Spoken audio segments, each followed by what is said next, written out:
Basically, okay, so we're inside a 2018 Mitsubishi Outlander plug-in hybrid PHEV that will be finally coming to Canada in February, around February of next year. Correct.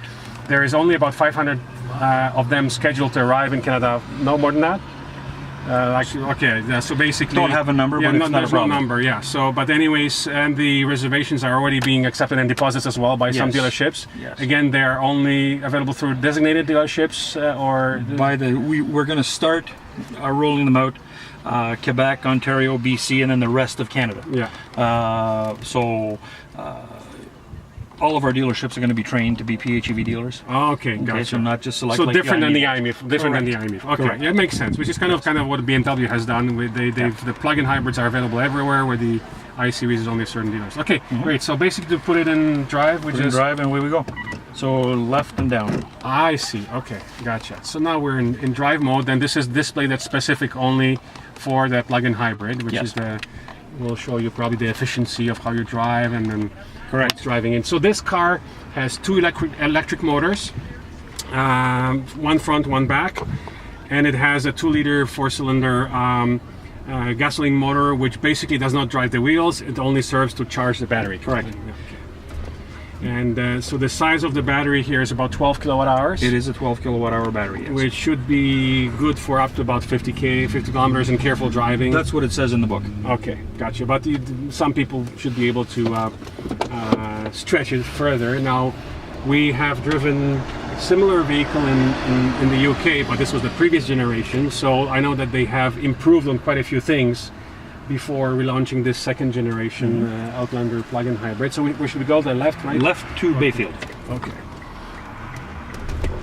And it's the pedal is much more sensitive than what I remembered in the previous gen.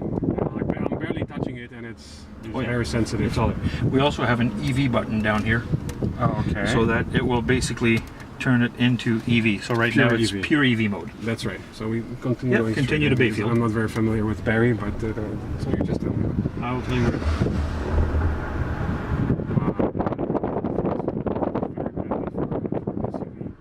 It's great.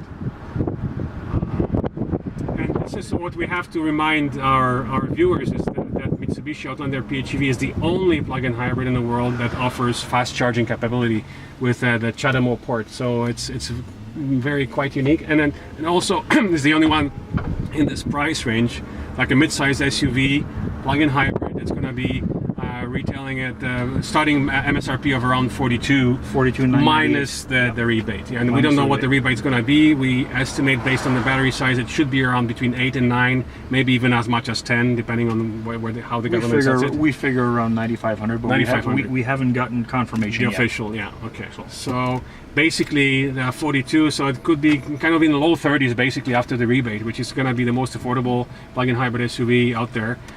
This is actually less than the Mini Countryman plug-in hybrid, which is substantially smaller. This is more in line with some of the other kind of almost full-size plug-in hybrids. So it's kind of almost half the price of some of the other plug-in hybrid SUVs offered so far in our marketplace. So it's going to do extremely well. It's going to be very popular. It has been I think the most popular plug-in hybrid in the UK many years running. And so I expect it's going to be the same in Canada when it finally hits our dealerships. So left, right. They've sold over 85,000 of these in Europe. Yeah, it's crazy. since the launch. And I think that's one of the reasons that North America didn't get them, because they were so popular in other parts of the world that they didn't have the production capacity basically to satisfy the other markets, I guess. That's called being a victim of your own success. That's right. Yeah. Unfortunately, it's a problem, but it's a happy problem to have, I guess. Yeah. So we're finally going to start So seeing the next light, we're going to go right to. So this version, so there are going to be 3 different levels of these when they arrive in Canada. The base model, medium, and then the top of the line. So what we're sitting in is kind of like the top of the line. It would be the top of the line. We will have the SE Touring, which will be somewhat in between both, and the base SE. So we're going to go right at the next light. It has a blind spot monitoring, I noticed.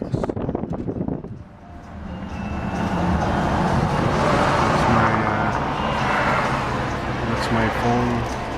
I don't have to wait. So anyways, and then so with the MSRPs ranging from the base of around 42 to the top of the line at about 49. Yeah, just under 50,000. Okay.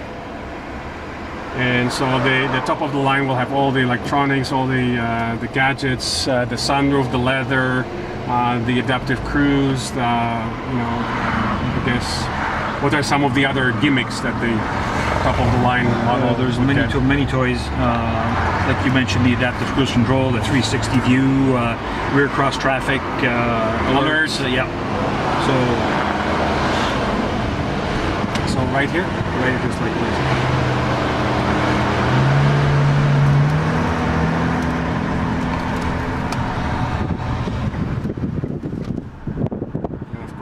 Silent. What I heard they improved as well was they made it more silent on the road. So they isolated, they put more insulation materials to make it even more silent when you're driving on the highway. So there's less wind and tire noise, etc. So they've improved on that. Right at this over here.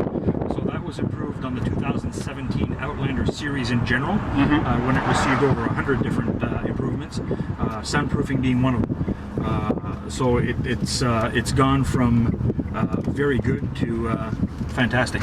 Gotcha.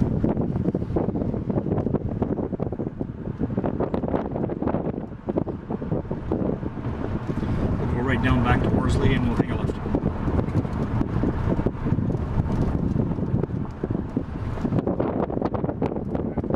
Very nice. Simple suspension is well made for our uneven Canadian roads. It handles all the bumps very well.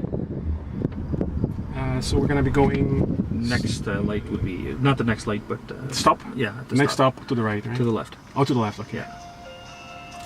And somebody doesn't give up. Okay, so yeah, it's nice to be in this all silent mode.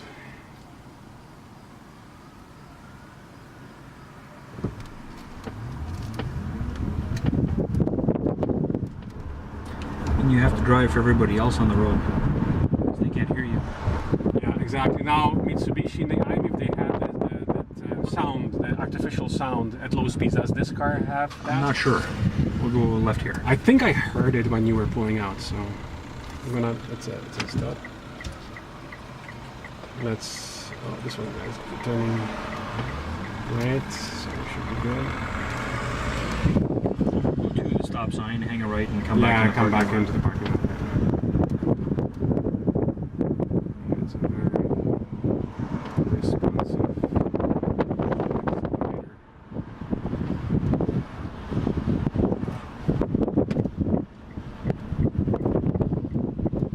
very sensitive. That's what I like about electric cars. They instant torque. You notice it's not the same vehicle you drove in the No, UK. no, it's very much improved. Absolutely. It grew up. Yes, matured. Yes. Thank you so much. So Not a problem. just We'll back look- into that spot, Or or just, if you want to do it, yes. okay. So let's see now how the camera, the rear view. So does the surround automatically kick in when you? So let's see, how do I go into? Yep, That's and here you rear. are. Yep. Okay, so yeah, we have the surround view. So it has a combination of cameras and sensors. Yep. Underneath here. And it has a very good turning radius as well for an all-wheel drive car. I noticed. Even our gas version has a very tight turning radius. Mm-hmm. And there we go. And the park button is right in front here. This one, P. Yeah. Okay. Now you'll notice here it has a charge button and a save button. So the save button, if you're driving on the highway, you hit the save button before you get on the highway, and it'll save the battery that you have. Use the gasoline engine to move the front wheels more than usual. If you use the charge button, it will use the gasoline engine a lot. So that's to recharge the battery. So that's new, because the previous generation we drove only had the charge button, didn't have the save button. So if you use the charge button and the regenerative braking on level 5, you can recharge the battery driving in the city in about 45 minutes. Wow. Okay. That's excellent. How was it? Wonderful. Yeah, it's great. Did you want to pop in, or you probably have no time I to? have no time because I got a call in 5 minutes. But, Okay. They'll be here for a while, so if you know. and you hit the power button and it turns off. Yeah, this runs till 6, right? Yep. Yeah, I think so. Thank you very much. I appreciate it. My pleasure. And I really enjoy